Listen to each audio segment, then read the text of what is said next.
ආයිබෝවන් යාළුවනේ කෑම vibes YouTube channel එකට ඔයගොල්ලෝ හැමෝම ගොඩක් සාදරයෙන් පිළිගන්නවා. ඉතින් අද මම අරගෙන ඇවිල්ලා තියෙනවා හරියටම ලේසියෙන් හදාගන්න පුළුවන් කප් කේක් රෙසිපි එකක්. ඉතින් ටික දවසකින් වීඩියෝ එකක් අරගෙන එන්නත් බැරි වුණා. ඔයගොල්ලෝ හැමෝම පරිස්සමෙන් ඉන්නවා ඇති කියලා හිතනවා. ඉතින් අපි බලමු මේ රෙසිපි එක හදාගන්නේ කොහොමද කියලා. ඉතින් මේකේ තියෙන විශේෂත්වය තමයි අපි මේකට බිත්තර දෙකක් වගේ පොඩි ප්‍රමාණයක් පාවිච්චි කරලා අපිට කප් කේක් 25ක් වගේ හදාගන්න පුළුවන්. ඉතින් අපිට මේක බිස්නස් එකකට උනත් පාවිච්චි කරන්න පුළුවන්.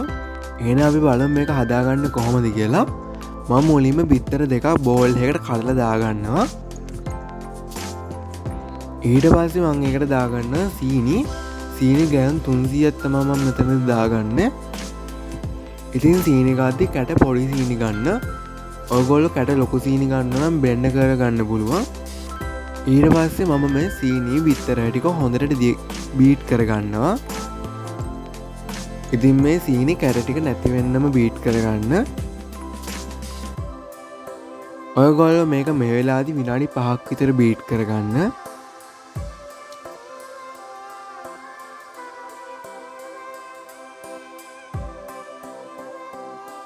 මම මේක මේ වගේ ප්‍රමාණයට නිකන් බීට් කරගත්තා.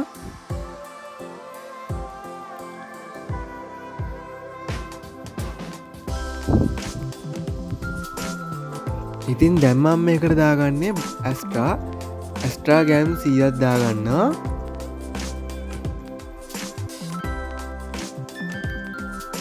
ඉතින් ඇස්ට්‍රා ටික දාලත් මේක හොඳට බීට් කරගන්න ඕනේ.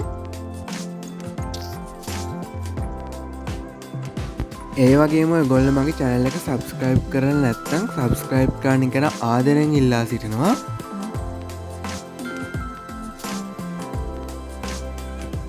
ඉතින් මන් දැන් මේක මේ වගේ ප්‍රමාණයට වෙනකන් විනාඩි 6ක් 7ක් විතර බීට් කරගත්තා.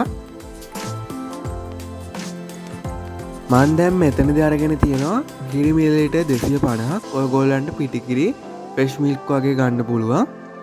කිරි ටිකක් දාලා මේක හොඳට බීට් කරගන්න ඕනේ ආයේ. ඔයගොල්ලෝ මෙතනදී කිරි ටික දැම්මට පස්සේ බය වෙන්න එපා මේක දිය වැඩි වුණා කියලා. ඉතින් කිරි ටික දැම්මට පස්සේ ගොඩාක් දිය මිශ්‍රණයක් තමයි අපිට එන්නේ.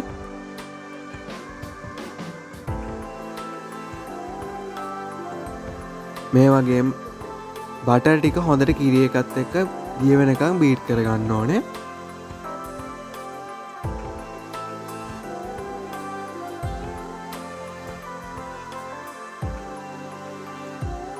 මන් දැන් මේ ටික හොඳට බීට් කරගෙන ඉවරයි. ඊළඟට මම අරගෙන තියෙනවා පාන් පිටි ගෑම් 300ක්. මේ පාන් පිටි ටික අරගෙන තියෙන බේකින් පවුඩර් තේ හැඳි දෙකක් දාලා හොඳට හලාගෙන ඒ පාන් පිටි ටික මේ මිශ්‍රණයට දාලා ඒක කලවම් කරගන්න ඕනේ.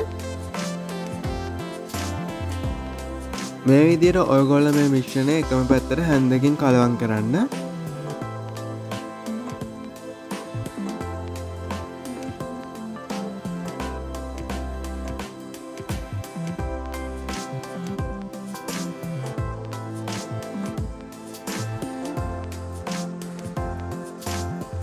මම දැන් මේ මිශ්‍රණය හොඳට කලවම් කරගත්තා. මේක කලවම් කරාට පස්සේ මේ වගේ මිශ්‍රණයක් තමයි එන්න ඕනේ. ඊළඟට මම කප් කේක් ලයිනර්ස් දාගත්තු කප් කේක් ට්‍රේ එකක් අරගෙන මේ බැටර් එකෙන් ටික ටික මේකට දාගන්නවා. ඉතින් මේක කෝප් එකට දාලා වක් කරන්නත් පුළුවන්. එහෙම නැත්නම් හැන්දකින් හැන්ද දෙකක් විතර දාගන්නත් පුළුවන්. ඉතින් මම මේ විදිහට ඔක්කොම පුරව ගත්තා. ඊළඟට මේක සෙල්සියස් අංශක 165ට විතර ප්‍රීහීට් කරපු oven එකේ විනාඩි 18ක් විතර බේක් කරගන්න ඕනේ.